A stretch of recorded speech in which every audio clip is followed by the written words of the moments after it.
Hello there! In this video I'm going to be checking out the fantastic district of Sathorn. It's that good, I'm going to be moving here in about 3 months' time.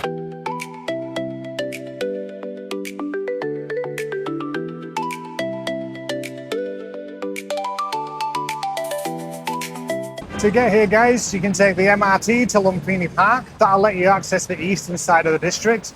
You can also take the BTS to Sathorn Taksim, Service Arc or St. Louis. And here you can access the western and central parts of the district. We're going to start today at Soi Sathorn 11, and the reason is because this is one of the best food streets in the area. Great bars, great restaurants down here guys. So we're going to start with a nice local spot for breakfast. Just a minute or so down the road we've got Changwon, and I might be back there later for a beer actually. That serves tons of good craft beers in there. It's only a minute walk from the BTS. The great thing about Sathorn in general is you've got like the kind of main streets, but off the main streets you've got little sois coming down here. So just opposite Home Cake, this is where we're heading down here. We're going to a little place called Charm2, and it's just down this little back alley here.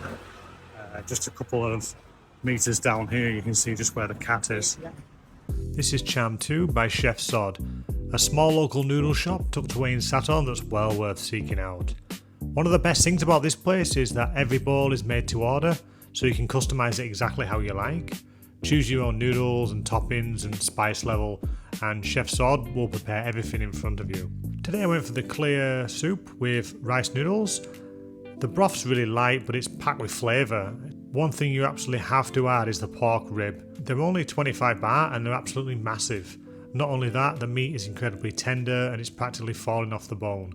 For the price, they're an absolute bargain. Charm2 also makes its own chilli as well. If you like a little extra heat to add to your soup, ideal. What I really like the most about this place though is Chef Sod himself. He speaks excellent English and he's really welcoming and always happy to help explain the dishes, answer questions and help you build the perfect bowl. Charm2 is an absolute gem of a spot for breakfast or lunch. So this place is open from 9:30 till 3:30, but I suggest you come early guys, because as it gets a bit on, it's about 10 o'clock now, people start to come in and it fills up, but it's a great spot. And Chef Sod, who is the owner, is an absolute boss, really nice guy. Definitely check that one out. On to the next one. Next up, we're at the house on Sathorn, which for me is one of the finest colonial pieces of architecture in Bangkok. Wait till you see the courtyard in here guys, absolutely amazing. Let's go. Check out this courtyard here guys, and look at this view behind.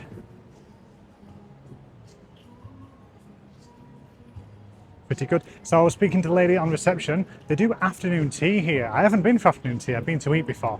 They do afternoon tea 2 till 5 p.m. or 5:30 I think it was, and it's 1,890 baht for 2 or 3 people. So for central Bangkok afternoon tea, it's a pretty good price that. So I think I might be indulging on that one. I'll probably do a video for that as well. They've also got a restaurant and it's for lunch and dinner, starts at 12 o'clock and goes till 10:30. So, I mean, what a beautiful setting though, guys. So the house itself was built in 1889 by Luang Sathorn Raja Yuka. And this is where the name of the district comes from, Sathorn, because at the time it was all like kind of fields and orchards around this part, and then it developed from there.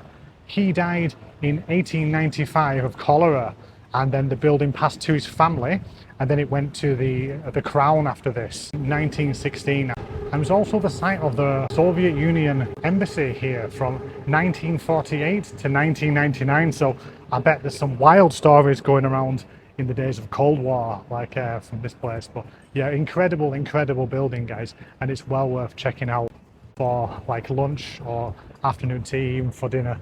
Beautiful, but I love it.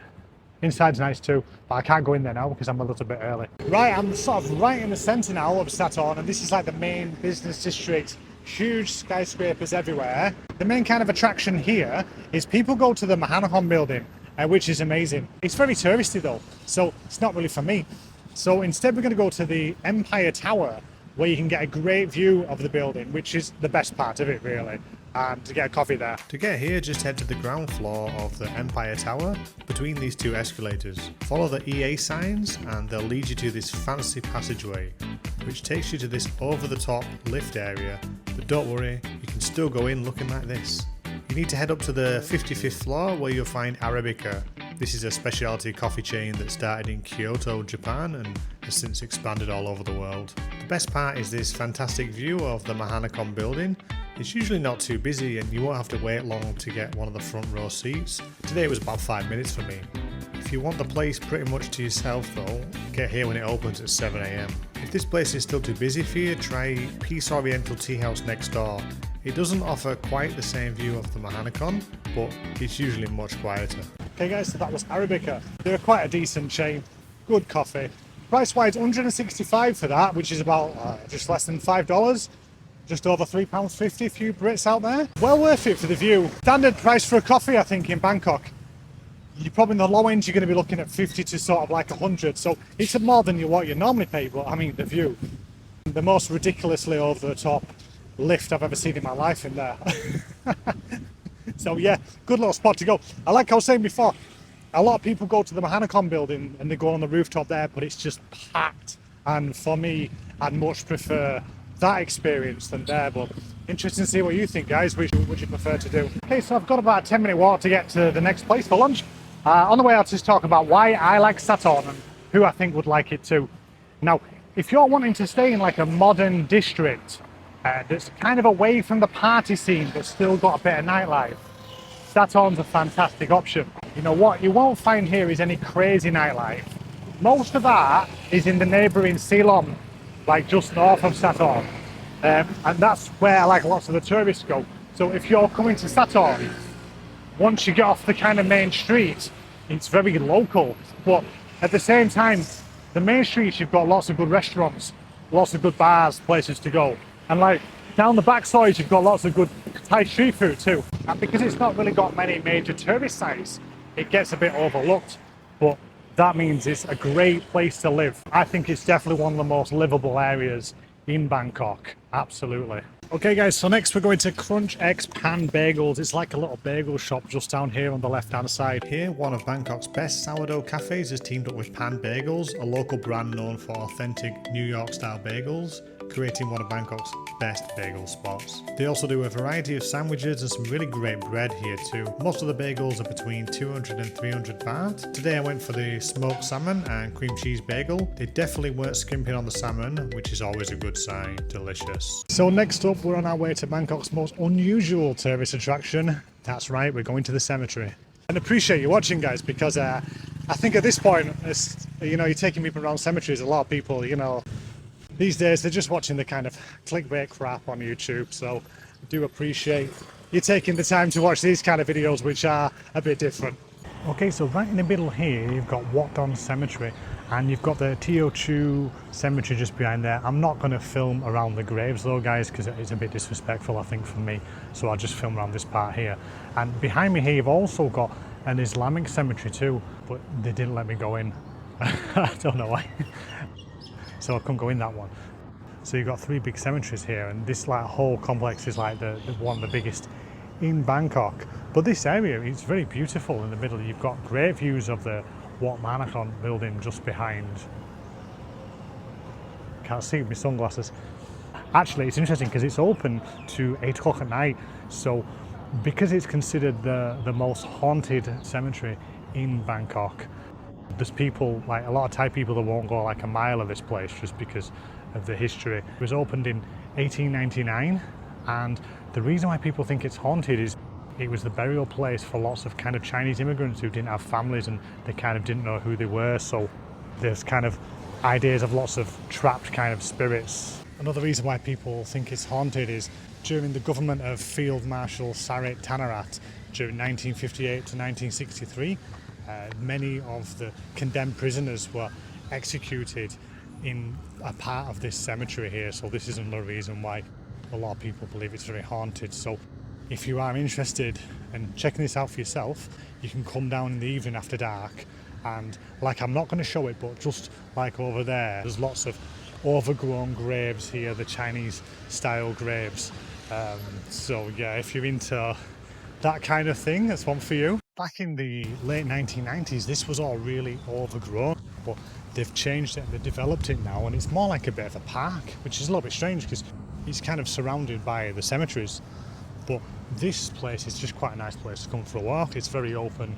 There's sporting facilities there, basketball courts, gyms, really interesting place. Okay, so I'm right back on the bottom of 11 where I started actually. I just want to show you this place here, guys. Just off the street, so there's this pizza place here, and this is great, this place. This place is called Joe and Manoch. I never know how to say it. Joe and Manoch's Pizza there. I did a full video about that place, so I'll just put it up on the screen if you're interested. Brilliant like pizza place, and bring your own as well, so can't go wrong there. I'm always going to advocate for places that let you bring your own booze. There's also a very good craft beer bar, but it opens at 5, so we'll go to one place where I know which will definitely be open.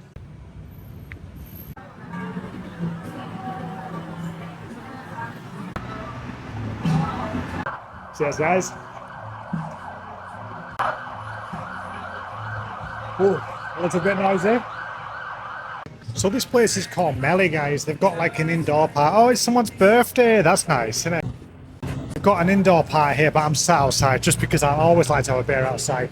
This is quite a nice low-key spot to watch the football, actually. They've got it set up here, which is quite good if you don't want to go to a really packed bar for the game. This place is like kind of on the other side of St. Louis BTS, again, very close.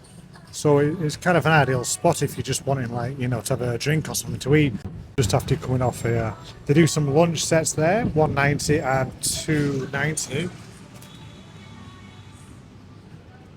If you're interested in those. Okay guys, hope you enjoyed the video. That is the escalator's vibrated a bit here. Hope you've enjoyed today's video, guys. I will see you in the next one. Thank you for watching.